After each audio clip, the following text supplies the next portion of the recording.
हज़रत अब्दुल्लाह इब्न अब्बास रज़ियल्लाहु अन्हुमा से रिवायत है, जनाब रसूलुल्लाह सल्लल्लाहु अलैहि वसल्लम जब मदीना तशरीफ़ लाए और दूसरे साल आपने यहूदियों को देखा कि वो 10वीं मुहर्रम का रोज़ा रखते हैं, तो आप सल्लल्लाहु अलैहि वसल्लम ने उसकी वजह मालूम की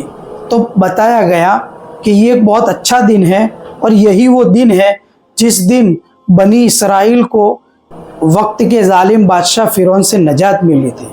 और उस वक्त हज़रत मूसा अलैहिस्सलातु वस्सलाम ने बतौर शुक्राना के रोज़ा रखा था। अल्लाह के नबी अलैहिस्सलातु वस्सलाम ने बात इरशाद फरमाई कि हज़रत मूसा अलैहिस्सलाम की खुशी में हम तुमसे ज़्यादा मुस्तहिक है शरीक होने में, इसलिए अल्लाह के नबी अलैहिस्सलाम ने बज़ाते खुद रोज़ा रखा और सहाबा को भी 10वीं मुहर्रम का रोज़ा रखने का हुक्म फरमाया। मुस्लिम शरीफ की एक रिवायत में है, अल्लाह के नबी अलैहिस्सलातु वस्सलाम ने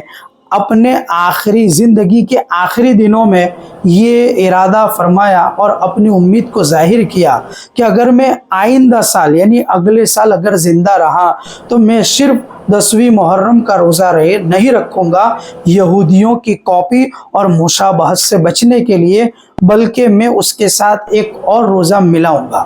फुक़हा किराम ने लिखा है कि मुस्तहब ये है कि जो शख्स 10वीं मुहर्रम का रोज़ा रखे तो उसके साथ एक रोज़ा और मिला ले, यानी 9 मुहर्रम का रोज़ा रख ले या 11वीं मुहर्रम का रोज़ा रखे। तो जो शख्स भी रोज़ा रखने का इरादा करे तो 9 और 10 ये 2 रोज़े रखे या 10 या 11 ये 2 रोज़े रख ले। अल्लाह ताला हमें अमल की तौफीक अता फरमाए।